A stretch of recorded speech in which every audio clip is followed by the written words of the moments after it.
So as you heard from the sermon, we are entering into our stewardship campaign. And so I'm going to invite our stewardship chair, Carolyn Briles, to make her way forward and to share some words with us this morning. Thank you, Carolyn.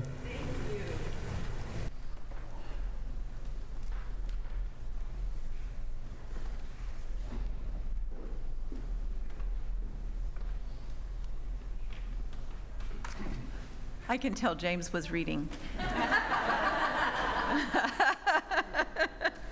Good morning, you guys. Good morning. Thank you. My husband and I, our family has been worshiping here since we moved here in 2008. And I got to tell you that still to this day, when I walk into this church, I'm in awe. You know, we see the windows, George Marshall's flag, these rafters that have heard over 100 years of prayer. That's incredible. That's incredible. St. James is just a sacred space, and it still is. And it's a really exciting time for us at St. James, because when so many people are leaving religion, they are coming here to St. James. You were here on Confirmation Sunday, you guys, you all saw it. We wore the bishop out. Right? We had 21 people between our baptisms and our affirmations and our confirmations. That is just incredible. And so we want to keep that energy going. And it's an honor then to be up here and to share with you our annual campaign. Our theme this year is one body, many gifts, joined in God's grace, because that's what we are. We are one body in Christ, and we all bring our different gifts, and we are all joined when we get here through grace. Our goal this year is $1.1 million, and we want to get there through 250 pledges. And we're off to a running start. We're almost 20% there already, and we haven't even mailed out the pledge cards. So that's pretty amazing, right? That's pretty amazing. But getting there is going to take all of us. It's going to take all of us pledging. It's going to take the generosity of all of us. And giving is a process. Giving is a journey. And so I wanted to share one of our stories, one of my family's stories about our journey in giving.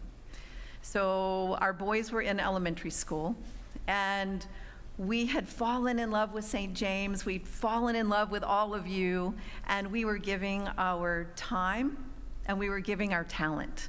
So our boys were acolytes, they were torchbearers. My husband Scott had gone on a mission trip to New Orleans, and he was an usher, still is an usher. And I was working with the youth group. And we had moved from just giving when we could to pledging, so sharing with the church our intention of how much we wanted to give. And I will be honest with you guys, please no judging. I wrote those checks at the end of the month, right? When I saw what was left. And you know what I mean, right? Some months were yay months where it was like, woo, new phones, but then the end of the month was light. And then some months were yikes months where none of our tires passed safety inspection and we got to replace them all, right? And so my husband picked up our quarterly statement, and he noticed that our giving was inconsistent. And he said, so what's up with this? Well, it depends on the month. Is this the month that both of our boys grow out of all of their pants? Or, is it going to be okay? And he said, wait. We need to put God first. And then he says, I've got an idea. We're going to put our contributions the first of every week, and we're going to put them on automatic. And I just thought, you are so adorable.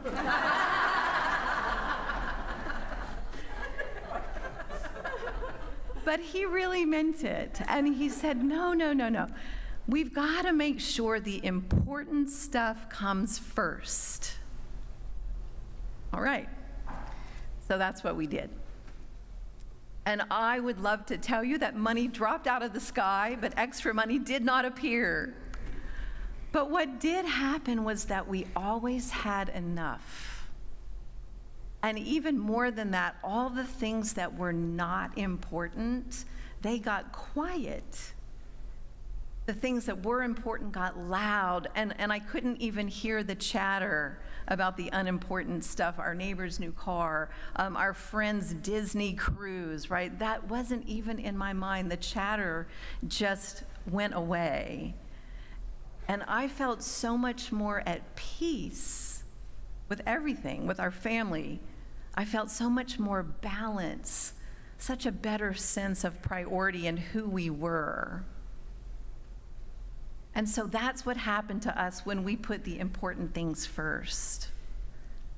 And so what are those important things? Well, these, right? These are the important things. Grace to go. A meal on Monday night when you didn't know if you could feed your family. The healing ministry that's going to be right down here. Prayer when you get that really scary diagnosis.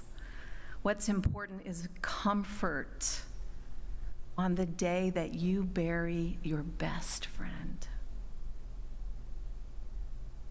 That's what we do here at St. James. Those are the important things. So I'm excited to be here. I'm excited to ask you to help us keep those things first. In the coming weeks, hopefully this week, you're going to get a brochure. I ask you to look at that brochure. Look at the things that God is doing in this church. Come to our brunch. We've got delicious food and drink for all ages. Come and join us. Here's my ask for today. Take one of those pledge cards. Let everything that we are doing in this church for people's lives, for God, for God's grace, let that sink in. And then I ask you to join us.